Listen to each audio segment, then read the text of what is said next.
thought I'd start with kind of talking about the materials that I use for my reading journal. So first of all, let's talk about the actual journal. I use a Leuchtturm 1917 A5 size journal. I have used these journals several times over the last few years for several things. I used to exclusively bullet journal and then have reading spreads within those, but then bullet journaling, the more children I had, the more daunting it became and less relaxing. So I've actually changed to a different planner that I use for my everyday life and to-dos and to keep up with, which I do plan on having a kind of a video to show you guys how I do my daily planning. And so then I just transitioned to a strict journal for reading. I have this olive color. Green and yellow have always been just like my favorite colors, and it's just this last few years or so I've just really resonated with those colors, so I decided to go with this olive color, more of a muted green, which I really love. Now let me talk about the supplies that I use for my notebook. So I guess I'll start with pencils. I don't use any type of fancy pencil, honestly, just whatever I find laying around. I do like to kind of pre-plan and draw out my pages first because your girl is a perfectionist. Working on that, but I can't get over that fact that I just have to have it right before I actually put something permanent down. Anxiety. Then for pens, so I do for like everyday in my planner, I do use this Faber Castell Pitt artist pen, black. It is in the size small, I think it is. I'm not sure the millimeter. It is very old, but it has done me well. So I'm still working with this one. I like it for just like everyday writing, not necessarily when I'm drawing in my planners, but it's a good one. And then for kind of drawing and also just writing, I like to use the Pigma Micron pens. I have like a 5-pack that I bought a few months back, and they all have different sizes. I prefer for just like writing purposes, either using the 2, which is 0.3 millimeters, or a size 5, which is a 0.05 millimeter. I do like my size 3, but I cannot find it. So anywhere between a 2 and a 5, just depending on what I want to do. For markers, I stole from my daughter.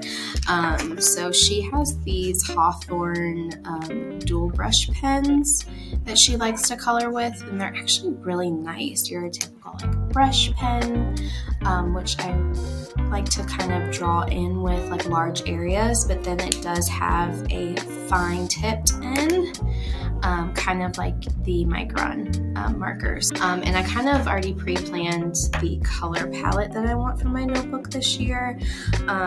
I want to go with kind of that same muted natural color scheme that kind of matches the olive notebook. I know this is super extra and unnecessary, and if you are making your own reading journal or bullet journal, that's the great thing, is that you can customize it for what you want and how you want to use your notebook. And this is kind of the color scheme that I'm going for. So now that we've talked about our materials, let's go ahead and start putting together the actual notebook.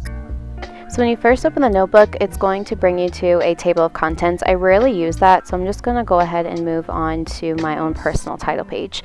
I wanted to create a old school looking library checkout card, so I put that together, included my name, I included the date. I also will come back at the end of the year and write the day in which I finish using the notebook for the year. I don't typically go through an entire notebook in one year, but I do like to start and finish fresh each year, just a completion type of thing. I don't have any cute stamps, so I wanted to create a font and doodle that kind of represented or looked like a stamp. So I have this like from the library little doodle here, and the aesthetic that I wanted for my notebook was books and floral, so I'm drawing this little flowers growing out of this book and then going to include some color in it as well. So now I'm putting together my future log. For this spread, I plan on using it for content planning, writing down any ideas that I have for each month and when I need to film and when I need to post certain ideas. In the past, in my regular bullet journal, I would have much larger future spreads, giving myself more space for each month, but since I'm only going to be using this for content planning, I realized that I really didn't need that much space, so I created these, I think they're called like Dutch doors, basically creates these flaps within the notebook. It was really fun to make. But I'm just filling in each month here. I divided the year 4 months at a time, so I just have the small column to just write down dates and ideas. I don't feel like I need a ton of room. Now I'm just filling in every single day of the month, and it was absolutely terrible. My hand was about to die by the end of it. I need to find like a stamp. So if you guys know of any stamps, please let me know, because that was not fun. Now I'm just filling in my little doodles of greenery. I really like this terracotta color marker that I had found. Just kind of filling in the aesthetic that I would like to continue with for my notebook.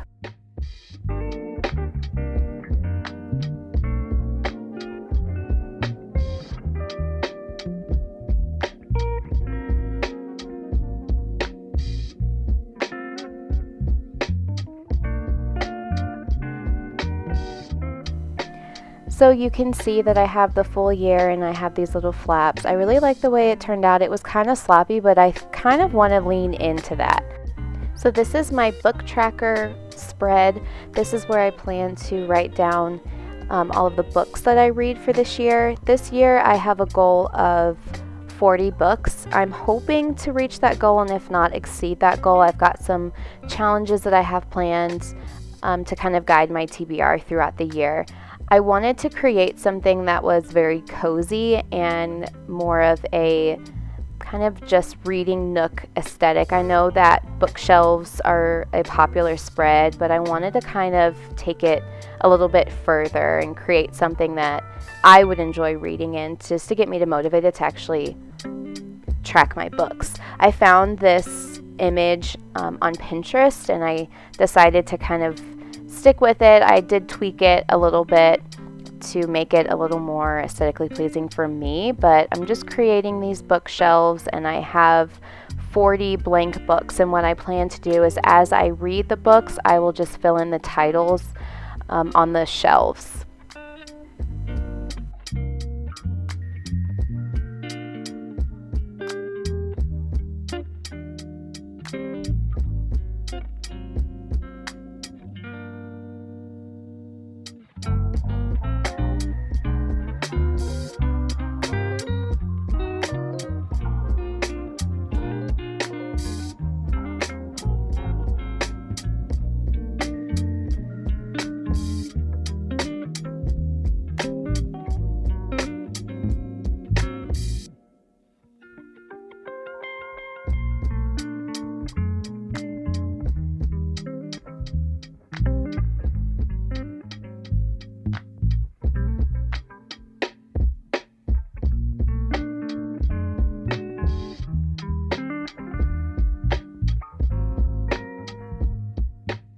So I don't know what happened. I lost the footage of me coloring this in, but this is what I came up with. The couch kind of was a mess. I wanted to do something gray. Didn't quite work out. I do have some bleeding, but it is what it is.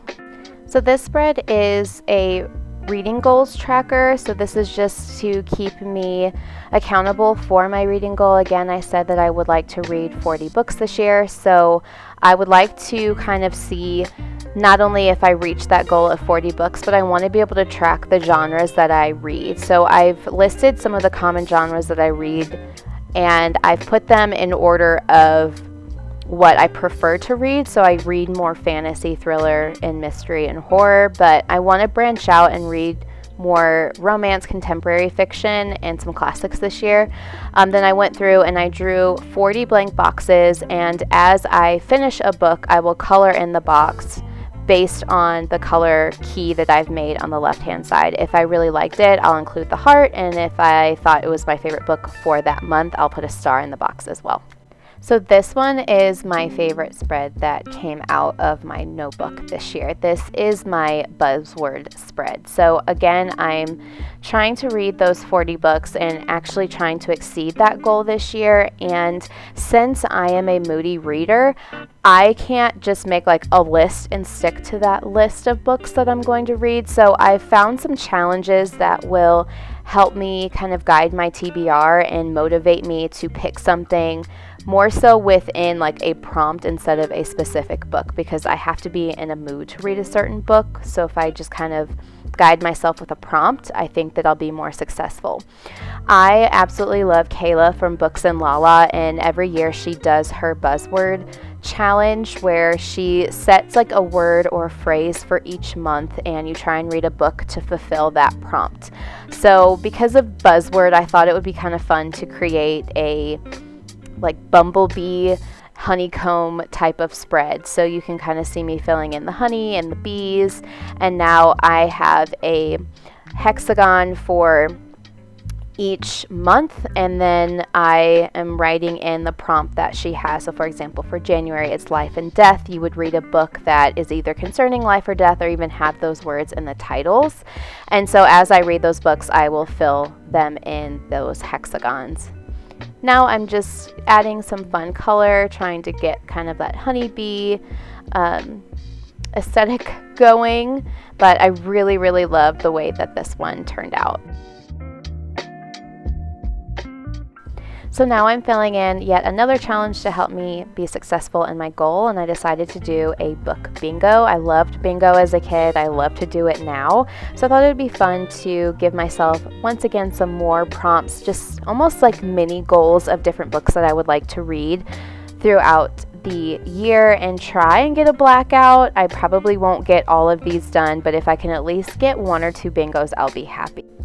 I really like how this turned out. I'm really excited for some of these prompts, like reading the first book from my favorite author, reading some more banned books. I would like to read a memoir this year, and I really think it would be fun to do the staff pick from a bookstore. And so here now we have my final reading challenge page that will hopefully help me reach my reading goal this year, and I want to do the A to Z reading challenge. Basically how this works is you read a book that has a title that starts with each letter of the alphabet.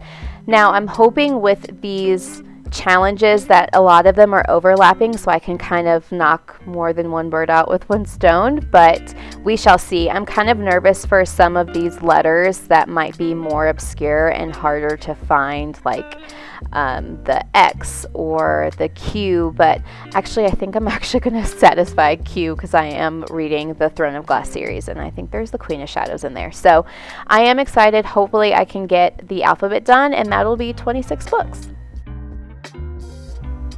So now we're moving into another tracker. This is where I plan to track the books that I buy in 2023. Listen guys, I have a problem. I have a ginormous physical TBR because I have an issue with buying books. Buying books and reading books are two different hobbies, and I love both of them. So I'm trying to limit myself this year. I want to spend less money on books, use my public library more often. So I feel that if I have more of a limited space to track the books that I'm buying, then I won't buy as much because I don't want to run over than what I've already created in this spread. So it'll create more of intentional buying and be more conscious of my spending. So this spread is my 2023 reading year in review spread. This will be a quick way that I can look at my stats for the year. So I have a section for each month, and I'll just give the number of books that I read that month. And then I want to keep a running tally system for different aspects of my reading. So I want to mark the format in which I read the books. If it was physical, an ebook, or an audiobook, I want to kind of keep track of the ratings that I have for each one of those books. So I have a section for 5, 4, 3, 2, and 1 star books. And then also just different authors that I'm reading from. I really want to read more authors from people of color and authors from the LGBTQ community this year, so I'm hoping to see more tallies. Then I'm just writing down the different genres that I'll read, so I have some fictional reads. And then I put a section for nonfiction. I really don't read much nonfiction, and I want to try and get some more of those throughout the year this year. I'm just going in, filling in some color, continuing with the color palette that I had chosen, and the greenery aesthetic, filling in those stars. Once again, those stars were awful to draw, so if you know stamps, please let me know, guys. Since it is a new year, I thought I'd go ahead and set up January as well. For each month this year, I wanted to choose kind of a floral theme, so I decided it would be fun to just draw the flower that represents that month, or like that birth month, for example. So one of the flowers for January are carnations, so I decided to just do like a rough sketch of carnations. I'm just going to keep it black and white. I really like the way that the doodle kind of came out without color, so I'm just going to leave it be.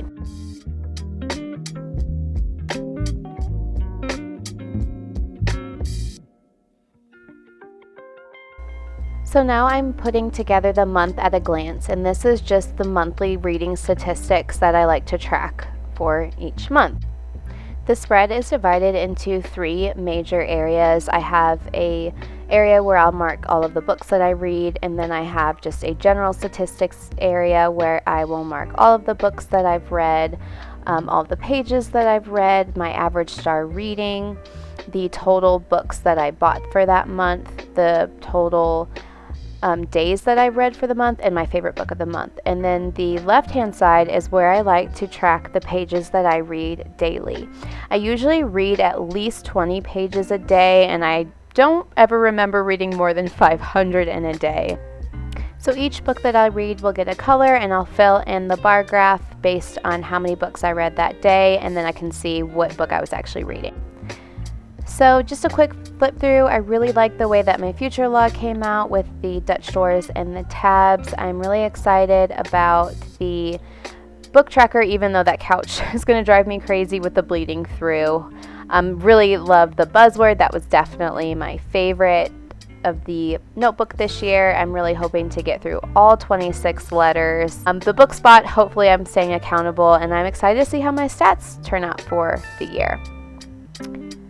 For January, really love the carnations, and I will explain more on how that works on my wrap up. All right, everyone, that is it for my 2023 reading journal. Thank you so much for making it this far in the video. Go ahead and leave me the book emoji and tell me what are your reading goals for this year if you have any. If you like this video, give it a thumbs up, and I would really love it for you to subscribe. I hope you're having a wonderful day, evening, night, morning, whatever time of the day it is, in whatever place of the world that you're having it in, and I will see you in the next one. Bye!